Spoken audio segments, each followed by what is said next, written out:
Hoy vamos a hablar de la moneda telemática nominativa comunitaria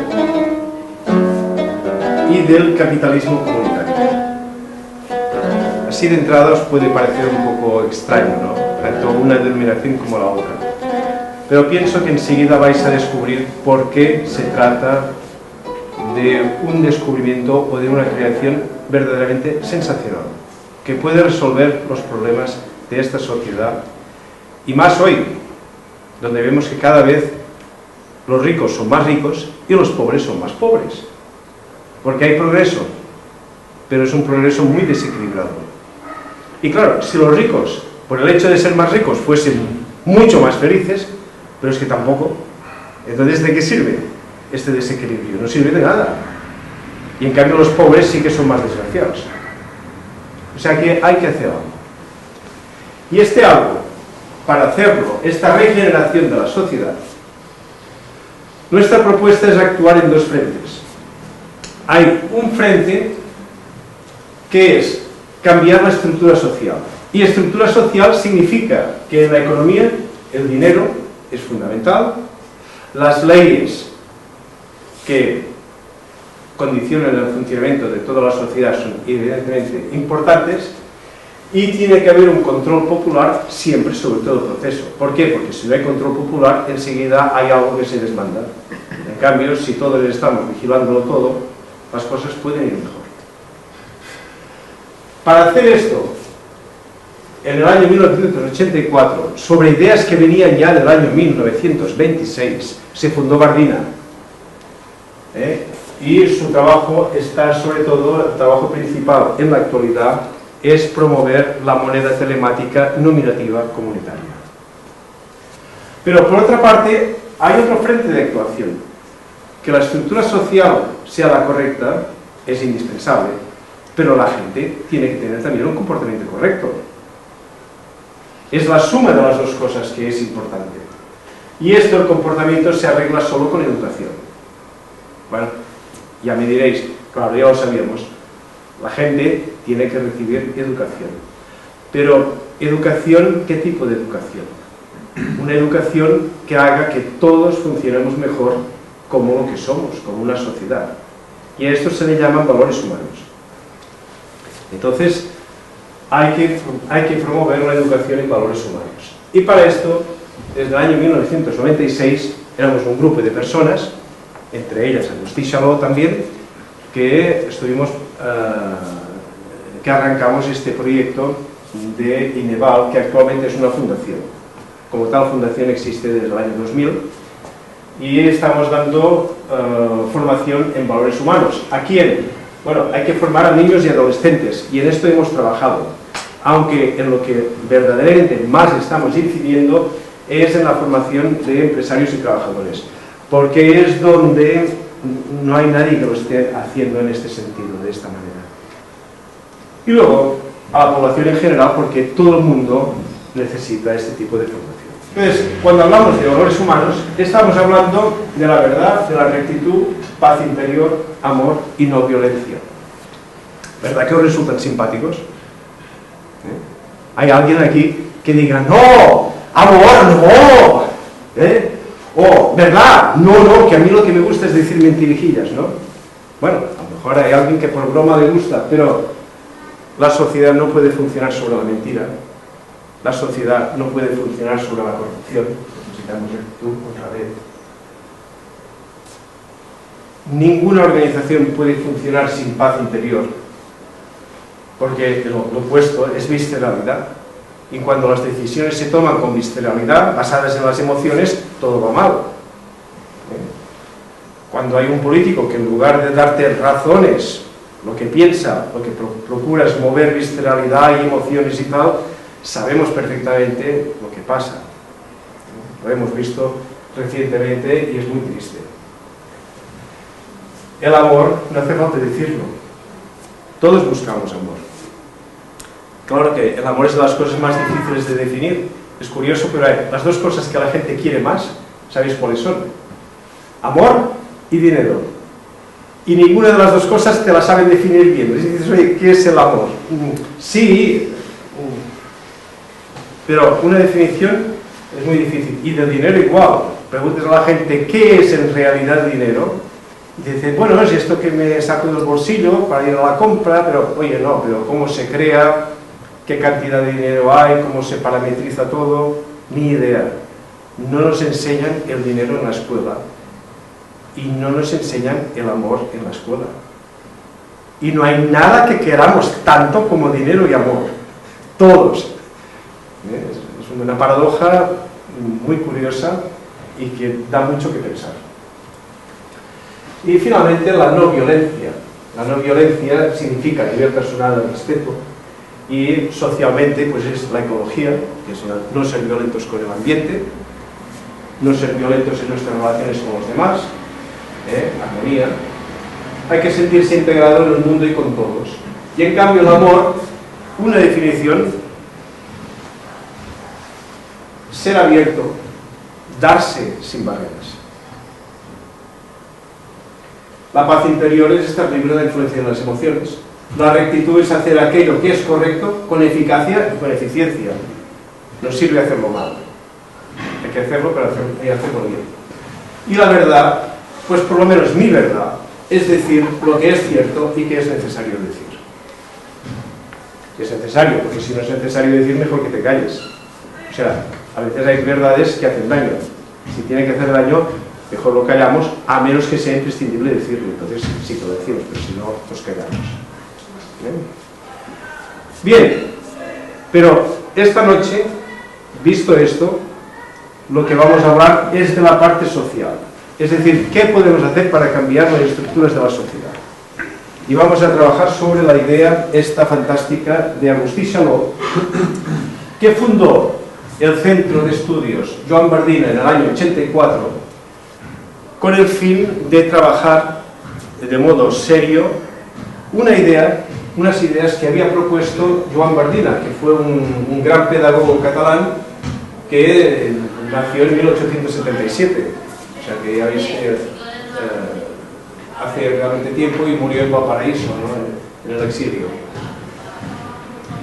Entonces, para ver cuáles son estas ideas, empezaremos analizando la economía original, porque Agustí Charlot, una cosa que hacía siempre, era ir al principio de las cosas para que no nos perdiéramos. Realmente, 4.000 años, 10.000 años en la humanidad es un tiempo corto. ¿Cuántos años hace que existimos como especie? ¿Alguno tiene una idea? ¿500.000 años? ¿1 millón de años? Por ahí va la cosa. 800.000 años, se está hablando de cifras de este orden. Es evidente que en cifras del orden de 500.000 o 1 millón de años, 10.000 años es poco. Y es el tiempo que nos vamos a remontar, porque es el momento en que nació la economía. Nació en primer lugar había la caza.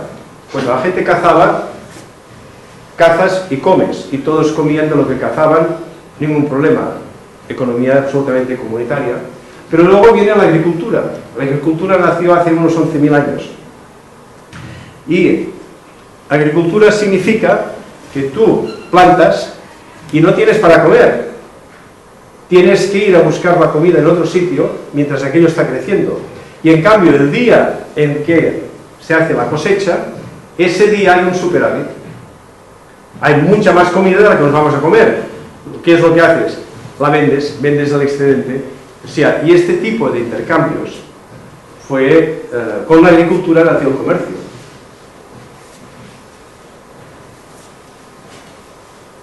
Entonces se hacía también más bien entre comunidades que entre, o sea, un grupo de agricultores, unas familias que cultivaban unas cosas, intercambiaban con otras, ¿no? Este era el tipo de intercambios. Llegó un momento en que con el desarrollo del comercio, con la especialización, gente que se especializaban en cultivar unos determinados productos, otros productos, el comercio fue aumentando. Y además apareció el trabajo de los metales y aparecieron una serie de cosas que dieron origen a un intercambio aumentado. Y además, aparte de la agricultura, había también la ganadería. Entonces, problemas nuevos surgieron.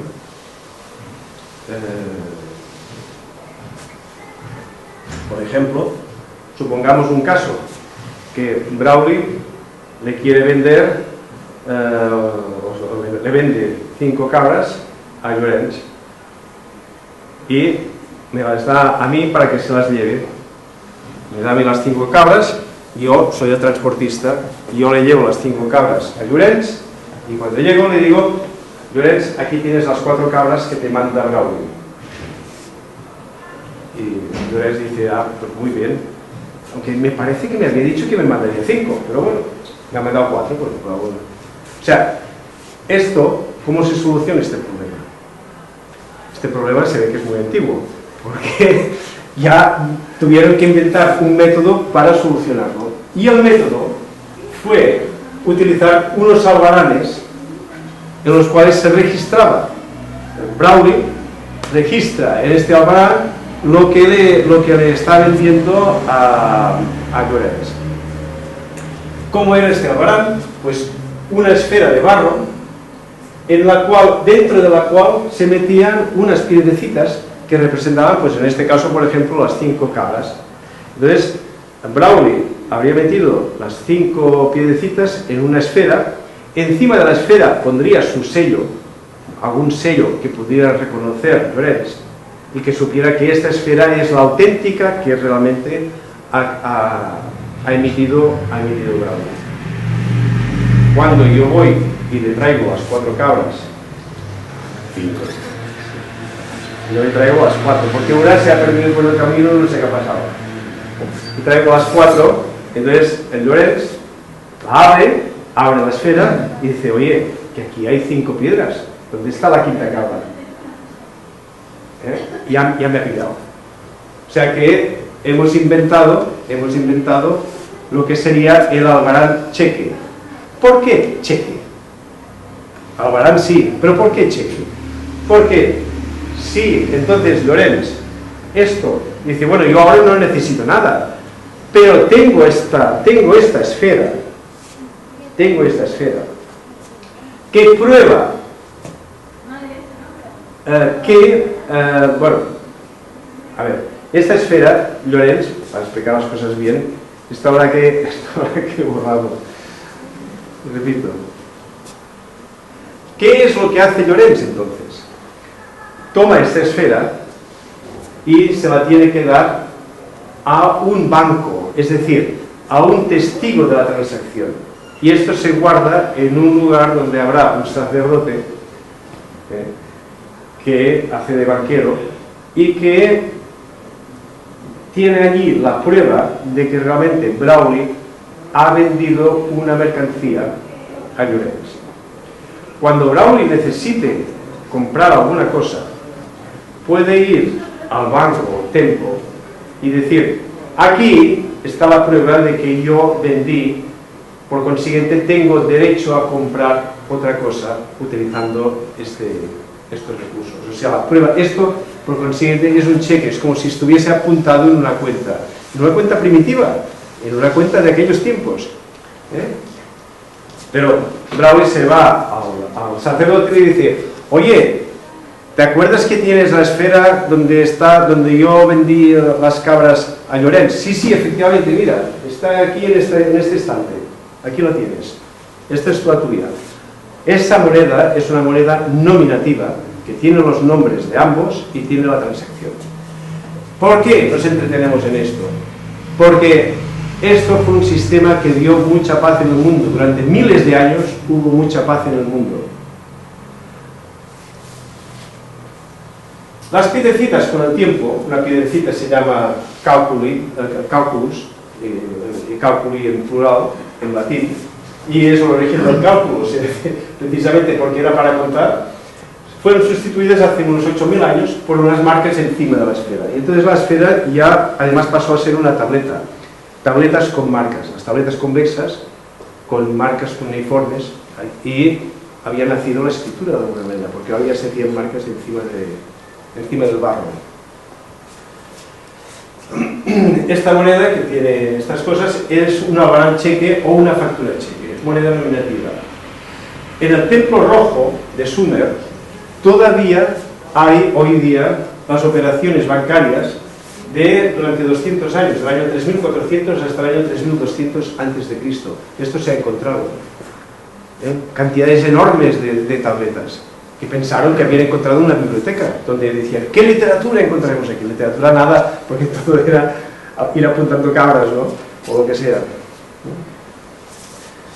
Bien, hubo un día, hubo un rey que tuvo una idea.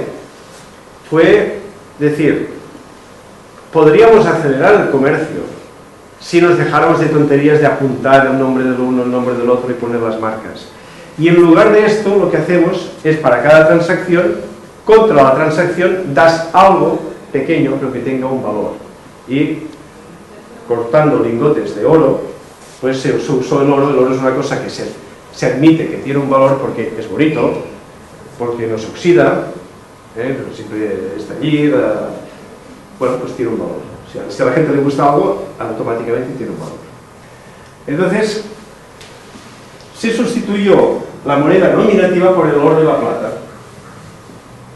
Esto parece que es un progreso, pero la verdad es que fue un atraso en un sentido muy importante para la humanidad. Era anónimo, y el anonimato permite la corrupción. Ya no queda registrado. Entonces la corrupción a ese rey le sirvió mucho, porque pudo comprar a gente de una ciudad vecina y decirles, mira, con este oro en mi ciudad tú podrás comprar una serie de cosas y tal, lo tendrás todo lo que tú desees, aquí tienes una bolsita de esta cosa tan baja. Abrieron las puertas por la noche, pudieron conquistar, su ejército pudo conquistar esta ciudad, había nacido el imperialismo, habían nacido las guerras. Con el dinero anónimo se pueden comprar mercenarios, se pueden hacer muchas cosas, pero está en el origen de muchas de las desgracias de la humanidad. Y las hemos arrastrado mientras el dinero ha sido anónimo, hasta hoy día. Hoy el dinero está dejando de ser anónimo, porque con las tarjetas de crédito y las transferencias bancarias, todo esto ya no es anónimo. Pero todavía existe la parte anónima del dinero, y hay que suprimirla por todos los motivos que hemos explicado y que acabaremos de explicar. En la Primera Guerra Mundial sucedió que el oro se acababa y había que seguir la guerra. Querían seguir la guerra. Estuvieron a punto de firmar la paz y hubo una reunión de banqueros, un poco criminal, que dijeron, no, esto se puede solucionar, no hace falta acabar la guerra, no falta dinero. Se puede crear papel moneda en cantidad suficiente para financiar la guerra y este papel moneda tendrá una garantía en oro que aunque no sea total, pues la gente no lo sabe y por consiguiente se puede seguir. Se aumentó la masa monetaria muchísimo y se causó inflación, pero la guerra siguió para beneficio de toda la gente que estaba interesada en que la guerra siguiera.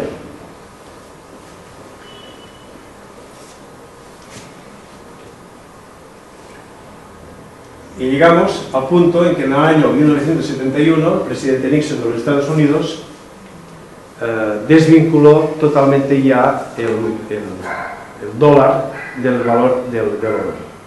Guardaban oro en Fort Knox, muy famoso, el Fort Knox, donde estaba todo el oro de los Estados Unidos, pero ya quitaron esta convertibilidad. Y entonces ya simplemente quien garantizaba la moneda no garantizaba el oro de Fort Knox, sino que garantizaba el poder del ejército americano y de la economía americana, de decir, no señores, esto vale $1 y con este dólar se pueden comprar cosas, y no me vengan con historias de que no vale nada, aunque sea papel, pues papel y además sucio, ¿no? Pues no, esto vale, esto tiene un valor. Actualmente la moneda es que ya no es ni papel, son transacciones electrónicas de ordenador a ordenador. Y no obstante seguimos aceptando su valor.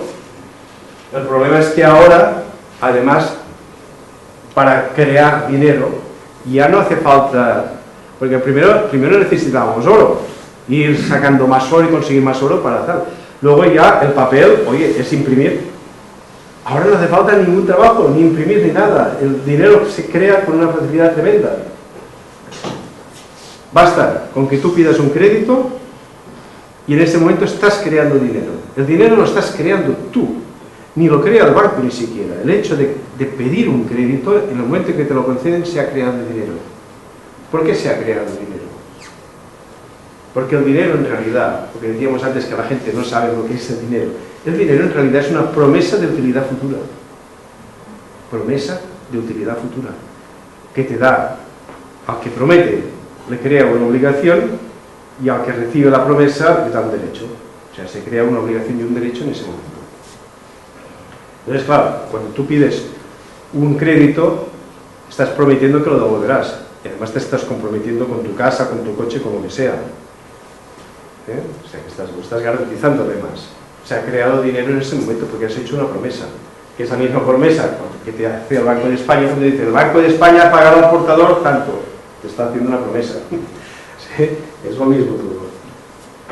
Entonces, los banqueros, por este crecimiento a través del crédito, se están convirtiendo en los dueños de la economía mundial. ¿Cuáles son las empresas que más dinero ganan? ¿Cuáles son las empresas que suben y suben y suben en la bolsa? Los bancos. Los bancos. Este año hemos ganado un 30% más que el año pasado, que ya ganaron un 30% más que el anterior. Esto quiere decir que ganan de una manera increíble. Se están haciendo los amos de todo, de todo. Es el proceso imparable de la economía mundial tal como está montada. Los bancos se tienen que hacer dueños de todo. Y no es por nada, pero esto hay que arreglarlo.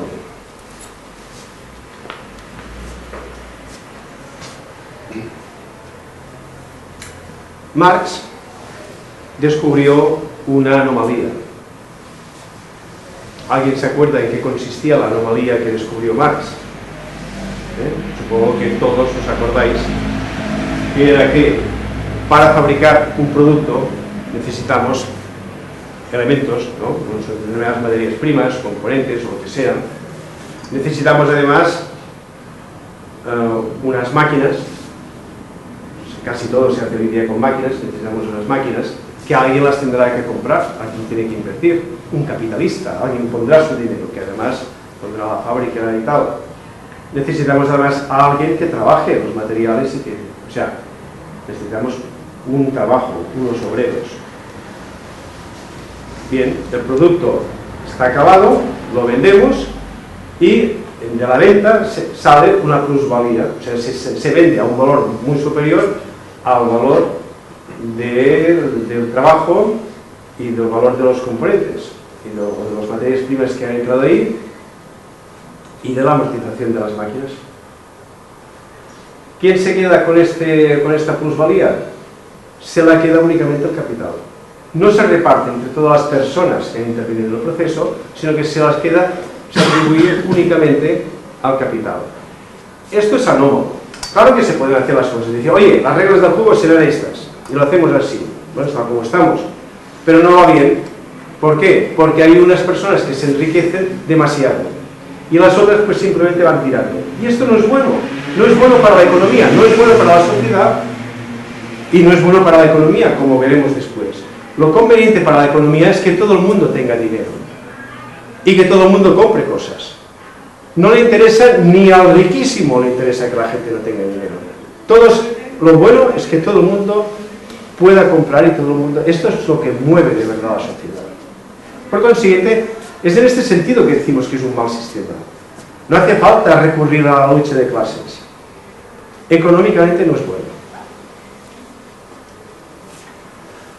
Entonces, conduce este mecanismo a la creación de grandes fortunas.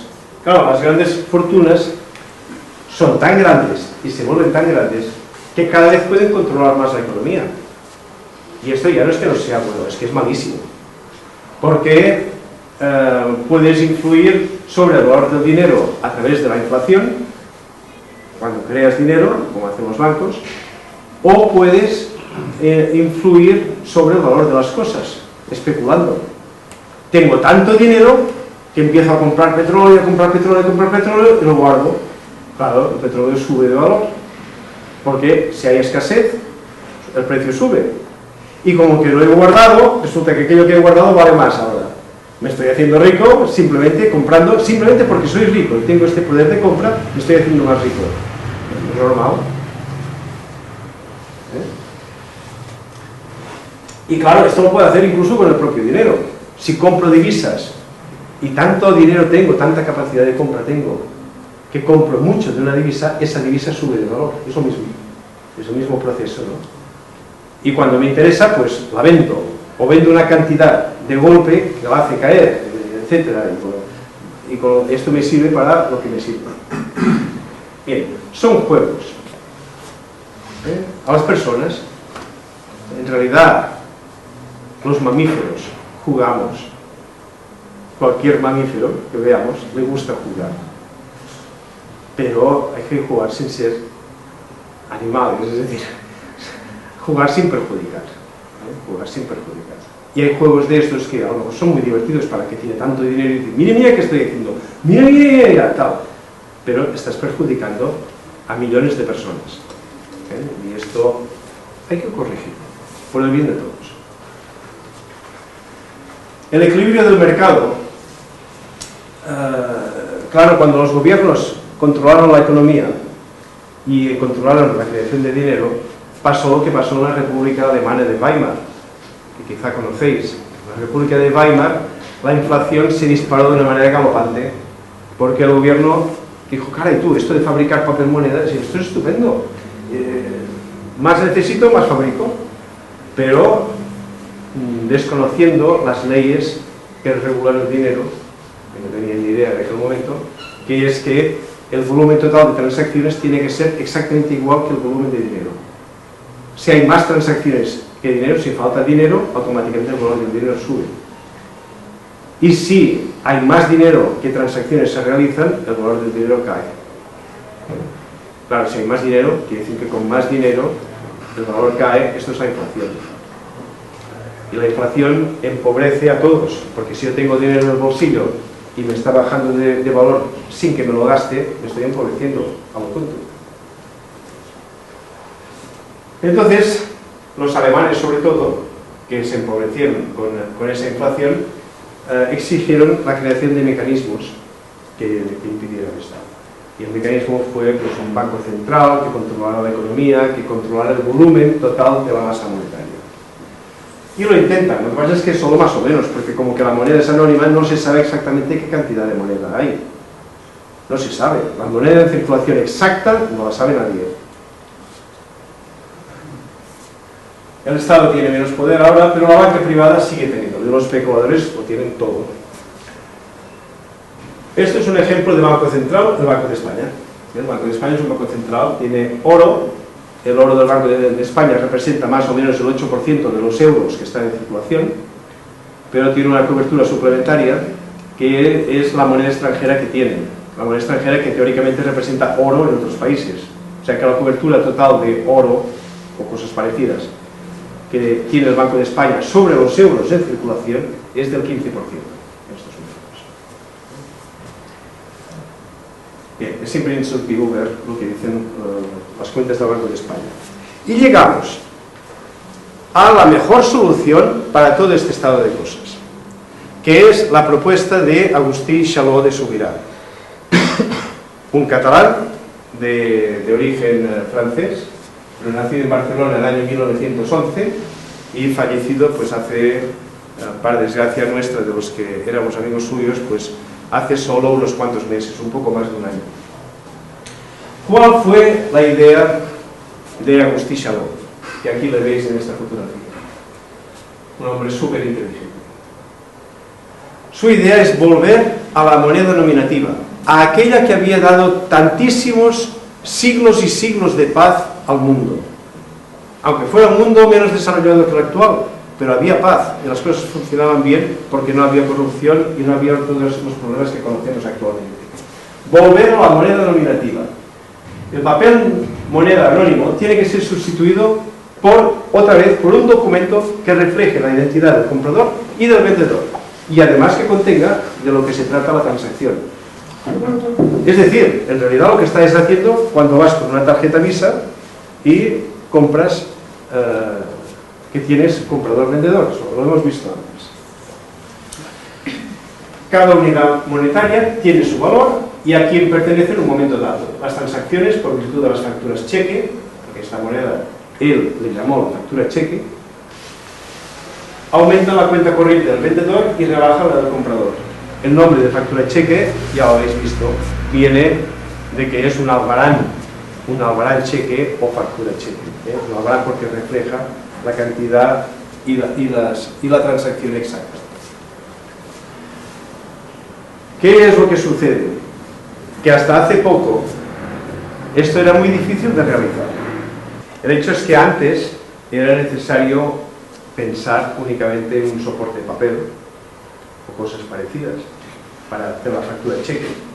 Pero hoy día, desde que existe Internet y desde que existen todas las redes telemáticas, es decir, teleinformáticas, que comunican unos ordenadores con otros, simplemente ya se puede realizar todo el proceso electrónicamente. Y más hoy día, que incluso puedes comprar cosas con el móvil y que a través del móvil está identificado el comprador, que soy yo, mi número de móvil, y evidentemente el vendedor queda identificado porque será una web, será una tienda que tiene capacidad de electrónica. Entonces, la ventaja de usar Internet no es solo el hecho de que es muy cómodo el proceso, es que además el registro de todas las operaciones se puede integrar unas operaciones con las otras y llegar a saber exactamente cuál es el estado de la economía del país. Hoy día la economía no es una ciencia, es un arte. La gente dice, sí, yo creo que el Producto Interior Bruto va a crecer, tal. Sí, porque es que me parece que el producto agrícola ha sido tanto. Pero entonces me parece, creemos que más o menos se hacen estimaciones. Claro, esto es un arte, ¿no? Es como decir, pues no sé, me parece que esta persona sí hace buena cara, ¿no? Tal, a lo mejor tiene algo, pero a mí me parece que hace buena cara. Pues es que con la economía funciona así, a ojo clínico. Entonces, el método de Agustí Charlot, lo que él está proponiendo, es que tengamos una economía científicamente exacta y que todo sea perfectamente medible. Por consiguiente, la cantidad de dinero que habrá en el sistema será exactamente igual a las transacciones que se realizan. Y inflación habrá 0, menos 1, más 1, la que queramos. Pero no será una cosa al azar, ni será una cosa controlada por especuladores, ni nada. Será exactamente lo que tenga que ser.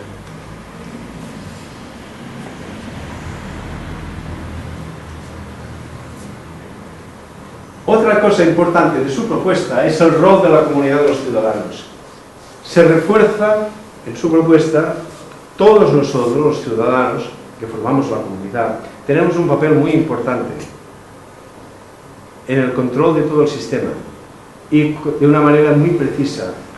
Él definió exactamente la Constitución como tenía que ser del país, porque hay que cambiar determinados elementos para poderla adaptar a esto.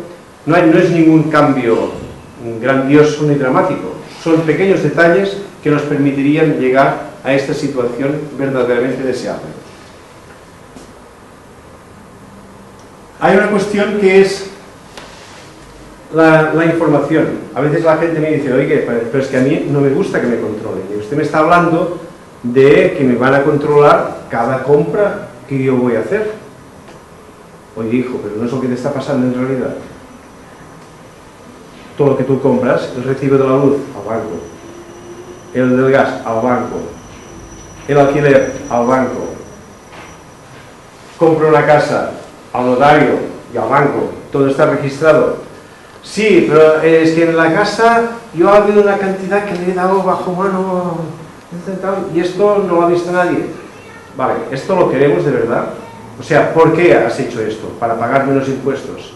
Pero es porque hay un juego en el que el gobierno ya sabe que vas a escatimar unos determinados impuestos y entonces nos pone más altos. Y estamos haciendo el idiota, porque estamos pagando los mismos impuestos que pagaríamos, pero a través de defraudar una parte, el gobierno simplemente aumenta la tasa sobre la parte que sí que declaras y al final vienes a pagar lo mismo. ¿A qué estamos jugando? Es una tontería. Y en cambio estamos quitando una información que es fundamental para el control de la economía y para que todo vaya bien. Y otras cosas, como veremos.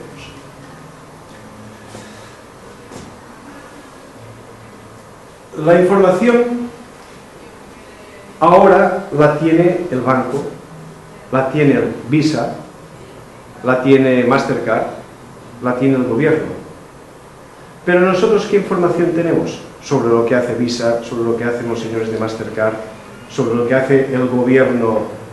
Si no es que tenemos que ir a internet a ver los grandes números, pero no tenemos información precisa de qué es lo que se hace con cada cosa, ¿no? No sabemos cuánto gana aquel ministro. Cuesta mucho localizar estas informaciones y es muy difícil de tenerlas. En cambio, ellos de nosotros sí que lo saben todo.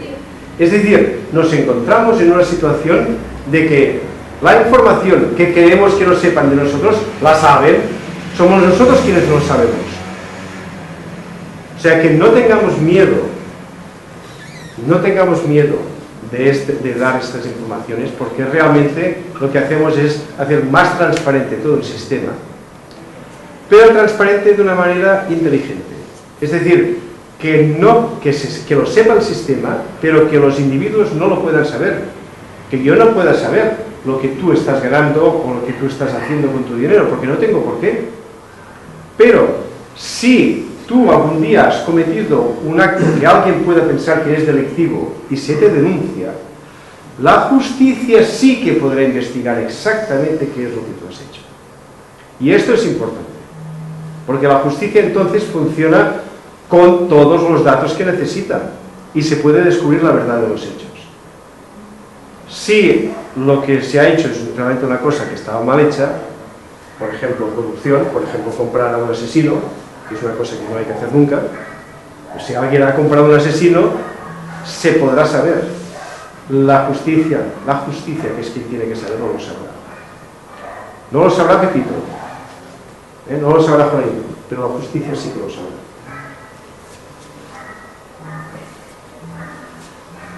Si no ponemos un control comunitario urgentemente a la economía, toda esta moneda telemática de la que estamos hablando llegará. Porque al final los bancos se darán cuenta, o los gobiernos se darán cuenta de que imprimir papel moneda está bien, pero es un porcentaje ya tan pequeñito del total de dinero que ya no vale la pena. Y se podrá incluso suprimir y llegar a esto y tendremos la moneda telemática como la estamos definiendo, pero de la peor manera, porque no tendremos el control. Y como ciudadanos tenemos que pedir, tenemos que exigir que este control aparezca. Y la solución es la solución Shalom. ¿Qué ventajas tiene esta moneda para el ciudadano? Bueno, es que se ven bastante... Solo suprimiendo la corrupción ya hemos ganado mucho todos. Pero hay cosas más inmediatas. Suprimimos el tráfico ilícito de armas. ¿Qué os sugiere? Si no hay corrupción, si no hay armas, ventajas inmediatas. Drogas. ¿Cómo se compra la droga? No creo que utilicen una tarjeta de crédito. Todo se compra a base de contante y sonante. Suprimes el contante y sonante y se acaba el tráfico de drogas. Se acaban las mafias. Por la misma razón no puedes comprar ni vender armas. Por lo menos ilícitamente. Mientras haya guerras, habrá armas lícitas. Pero es que si este sistema se implanta, empezará a no haber ningún motivo para las guerras. La seguridad ciudadana es prácticamente total. Se acabó sufrir. Que es que me van a robar, es que me van a atracar. ¿Cómo te van a atracar si no tienes dinero encima? Porque no hay dinero. ¿Qué te van a robar? Es que me van a robar la cámara, no la podrán vender. Si no la venden con tarjeta de crédito, no la pueden vender. Entonces, ¿para qué te la van a robar? reducción de criminalidad, por el mismo motivo no podéis comprar asesinos. Terrorismo muy difícil, ¿no? Sin dinero ni armas, muy difícil. Y luego libertad en la elección del trabajo que a ti más te gusta. ¿Por qué? Porque tendrás una renta básica que te asegura la subsistencia. Y a partir de aquí tú decides. ¿Os imagináis qué felicidad? Es tan bonito que parece imposible. Nos han acostumbrado a que esto no es posible. Nos han acostumbrado a sufrir. Y vamos todos por la vida sufriendo por tener un trabajo, por poder llegar a fin de mes. Y con esto, al mismo tiempo que nos perjudicamos, estamos perjudicando a la economía. Si no llegamos a fin de mes, no podemos comprar cosillas, pero iría muy bien a la fábrica que se las compráramos. Y luego la seguridad y la privacidad de los propios datos, como hemos visto anteriormente. Para el conjunto de la sociedad, el método Charlot, este sistema, tiene otras ventajas muy importantes. La planificación exacta de las tablas input-output de Leontief. Si alguno sabe de lo que se trata, no hace falta que lo diga porque lo vamos a explicar ahora. Las tablas para planificar la economía. Luego, la comunidad tiene control sobre la economía. La prosperidad es uniforme, es mucho más uniforme por el salario social y ausencia de corrupción. Y luego, los capitales acumulados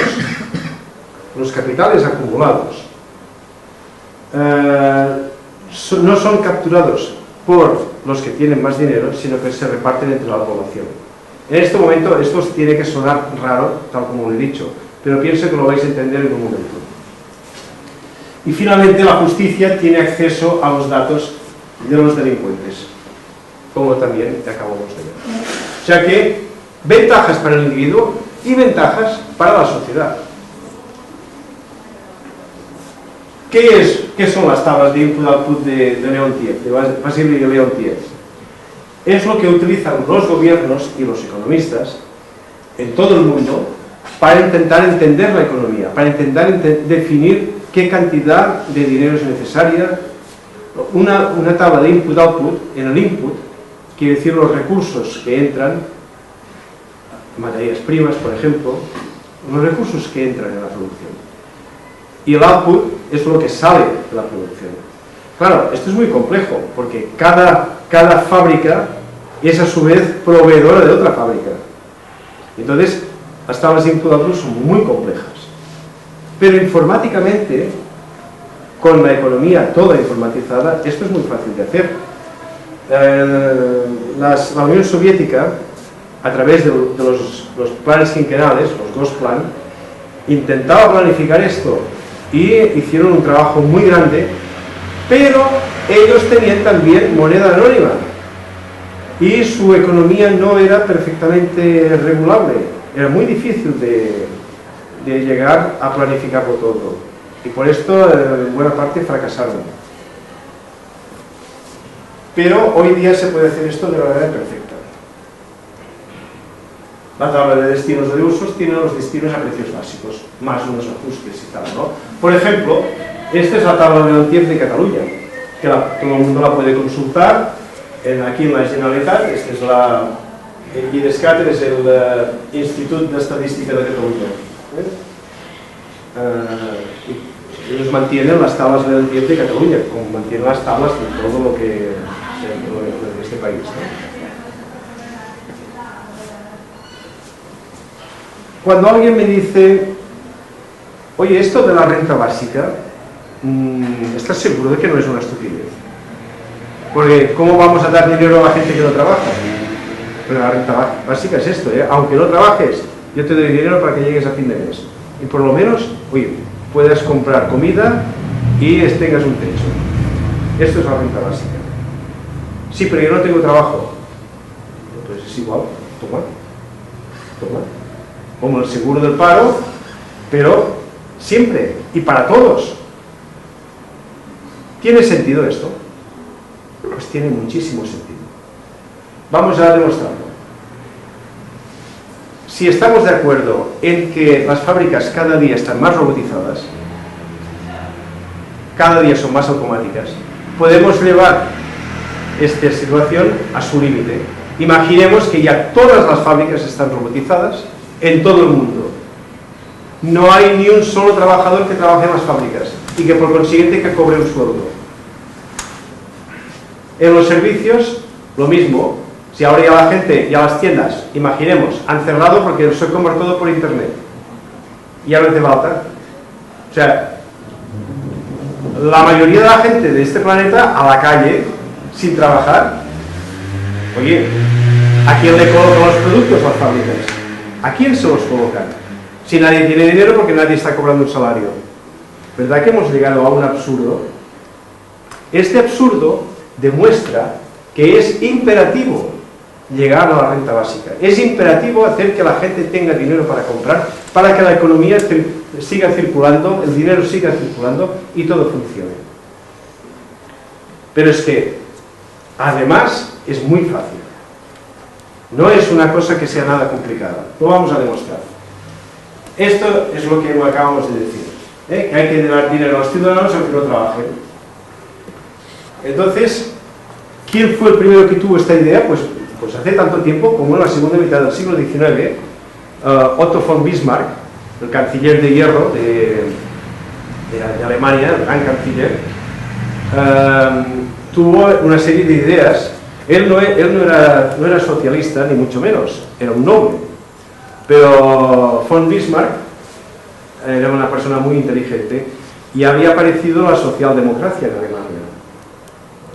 Entonces, él como político dijo, a estos hay que controlarles. La manera de controlarles es dar lo que ellos quieren y lo daré a mi manera. Y lo consiguió. O sea, mantuvo bajo control a los socialdemócratas en Alemania a base de hacer una serie de innovaciones que fueron históricas. Fue el primero que dio seguro contra el paro, a pensiones para la vejez, una serie de cosas interesantísimas. Implantó la semana la jornada laboral. Me parece que la suya implantó la de 40 o 44 horas, no puedo deciros ahora con seguridad, pero hizo una serie de medidas, tomó una serie de medidas de este tipo. 100 años más tarde, un francés, Maurice Allais, estudió la renta básica y llegó a las mismas conclusiones, pero mucho más detalladas, incluso explicó de dónde podían salir las misas, diríamos, ¿no? O sea, de dónde podía salir el dinero para pagar la renta básica. Y Maurice Allais, sus trabajos fueron tan interesantes que recibió el Premio Nobel de Economía en el año 1988. O sea que lo que estamos diciendo tiene toda la garantía de un Premio Nobel, no estamos diciendo tonterías. Claro, una justificación perfectamente moral, diríamos, de por qué las fábricas tienen que pagar dinero a la gente aunque no trabaje, aparte del hecho de que lo necesitan porque si no, no les compran productos, está el hecho de que una fábrica utiliza una serie de recursos que no paga.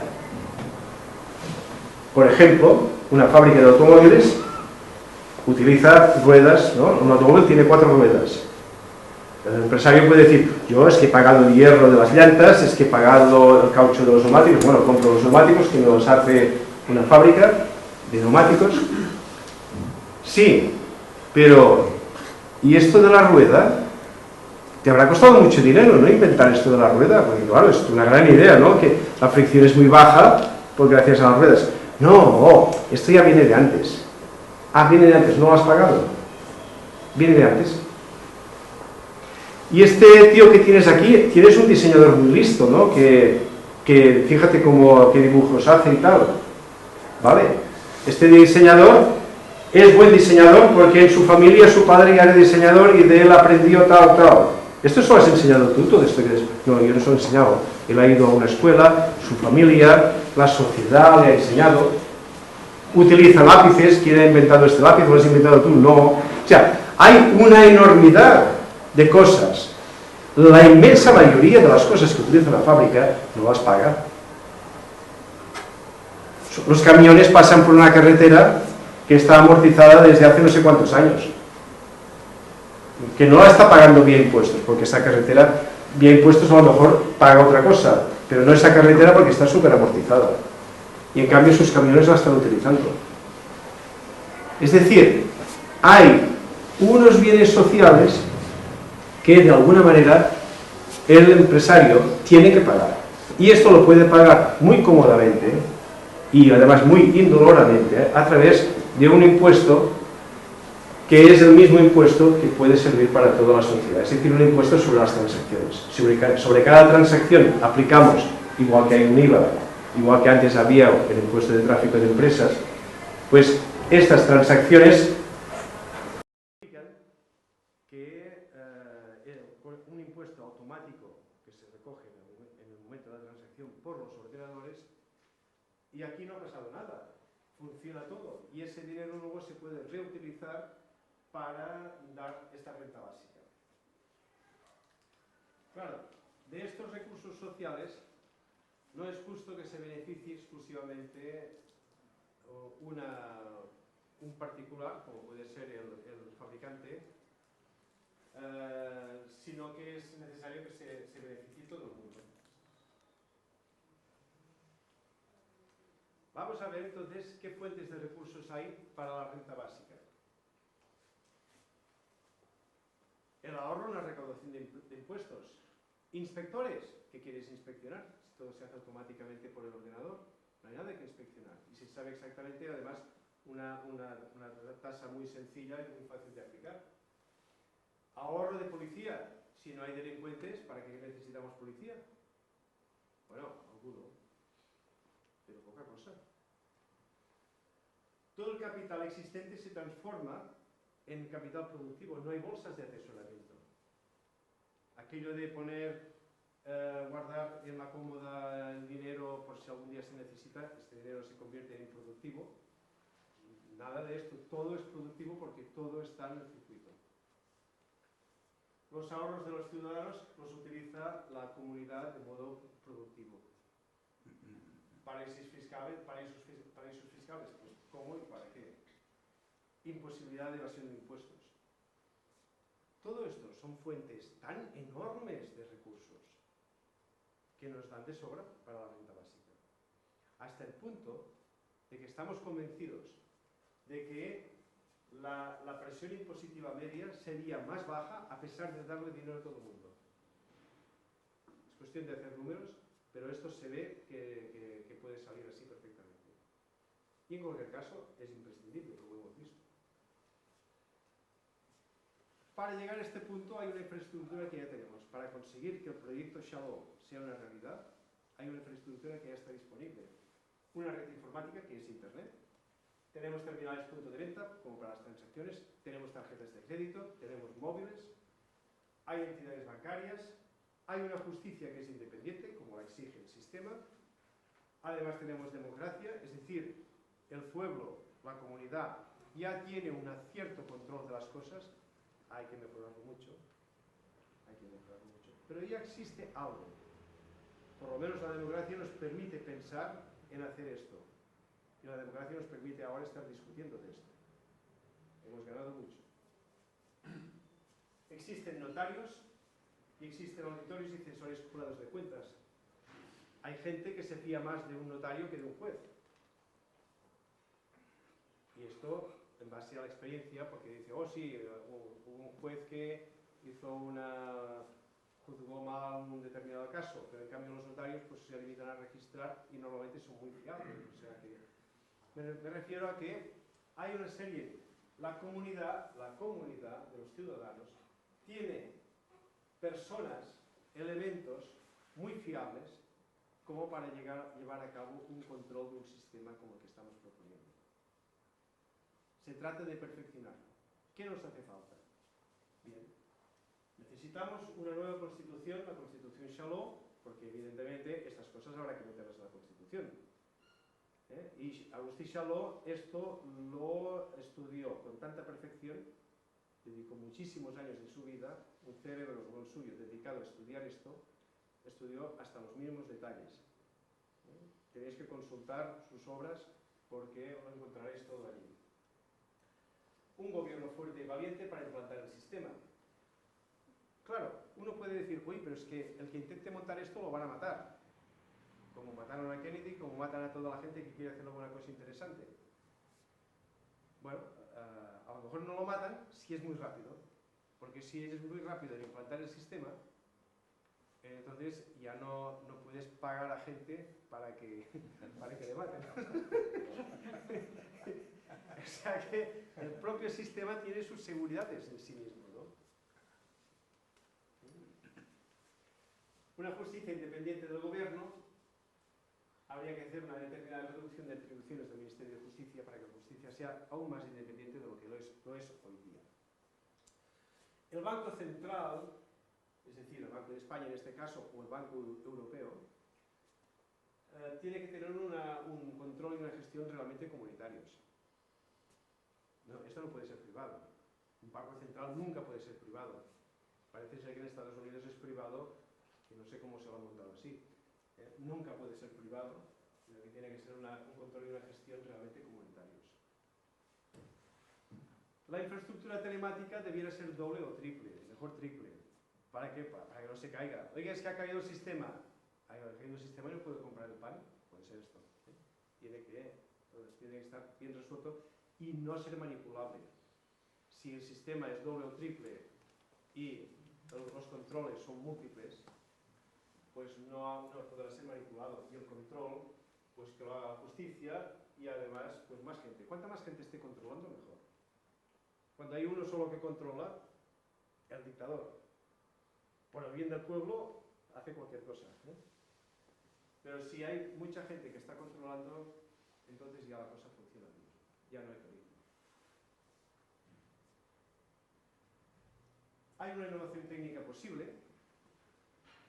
La televisión hoy día es digital, como sabéis, y la televisión digital se transmite a base de paquetes informáticos, packets, donde hay un cuerpo que contiene una porción de la imagen digitalizada y una cabecera. Esta cabecera tiene la dirección de donde viene el paquete y la dirección a dónde va el paquete. Y los ordenadores ya se encargan de llevarlo. Esto nos suena un poco a moneda telemática, es decir, contiene de quién viene, a quién va y tiene luego un contenido. O sea que esto permitiría aplicar este concepto a la moneda telemática si es que los técnicos en su momento lo retienen oportuno. Lo menciono aquí porque esto daría la posibilidad, además de que cada unidad de moneda contuviera toda la historia de todas las transacciones por las que ha pasado. Como si sobre un billete de banco pues fuéramos apuntando todo lo que ha hecho este billete. Esto sería posible, informáticamente. Claro, registrar todas las transacciones es llevar el principio del registro de la propiedad a la compra diaria. No es nada más. O sea, el registro de la propiedad se ha demostrado que es muy útil. Desde que existe el registro de la propiedad se acabaron las disputas de lindes, el de si esto es mío, que si es tuyo, que si tal, que mi abuelo. No, todo se ha acabado. Hoy está en el registro. Punto en boca. Se acaban los conflictos. Y lo que queremos es una sociedad sin conflictos.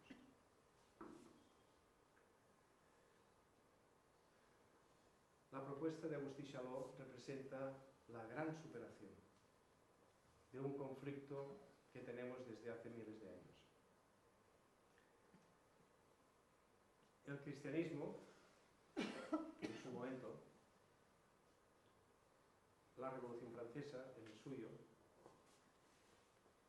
el comunismo, han marcado avances muy importantes hacia el bienestar de la población, hacia mejorar la situación de los más desfavorecidos. Pero no se ha solucionado del todo.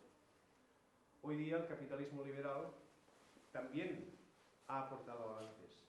Es innegable. Nadie puede decir que el capitalismo liberal no ha permitido la mejora de las condiciones de muchas personas. Lo que pasa es que ha mejorado a las más listas. Y en cambio hay una parte de la población que es incapaz de llegar al éxito, porque estamos en una economía que premia el éxito y condena al fracasado, ¿no? Entonces, Donde hay éxito hay fracaso, y lo que hay que conseguir es que todo el mundo viva, no solo los que tienen éxito. Hay demasiadas personas que trabajan más de la cuenta y que a pesar de esto no consiguen llegar a fin de mes, si es que tienen trabajo. Y en cambio, unas pocas personas cada vez concentran más poder. Y cuando tienes mucho poder, puedes tener la tentación de lo que decíamos antes, ¿no? De jugar y de utilizarlo para fines tan horrorosos como esclavizar a los demás. No es que los que mandan sean necesariamente mala gente, todos somos simplemente gente. Tenemos que tener la humildad de pensar que todos somos iguales en este sentido como en todos.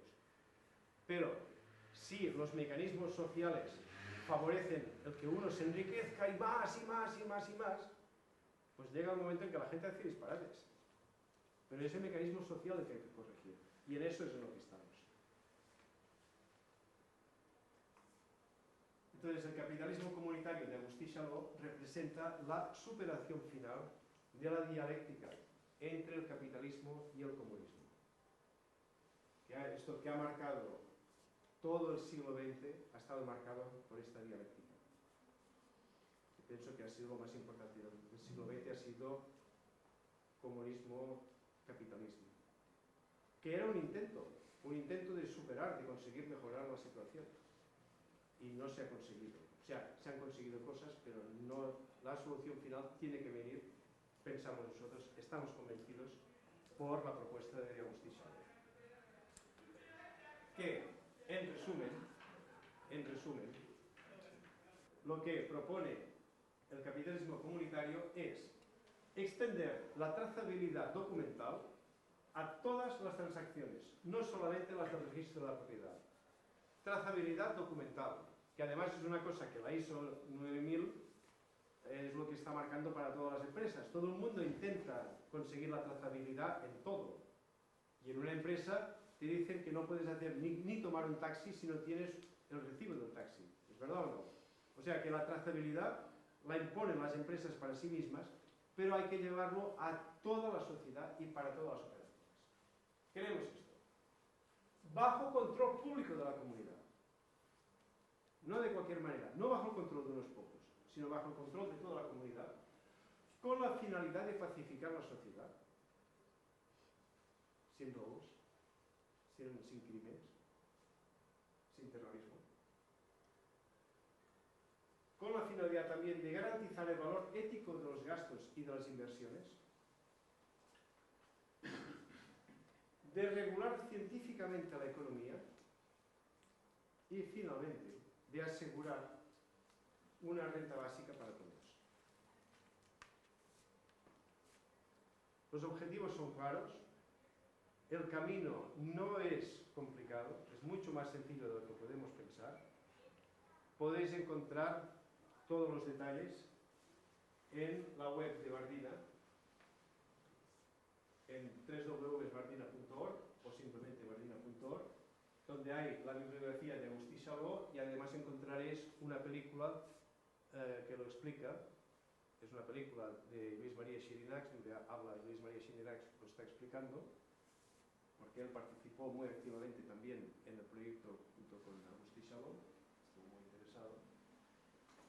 Y luego, lo que es la parte de valores humanos, pues tenéis la web de INEVAL, ineval.org, donde podéis encontrar también lo que se está haciendo ahí desde el punto de vista de la formación. En fin, que tenemos trabajo por delante, pero vale la pena, amigos. Buenas noches.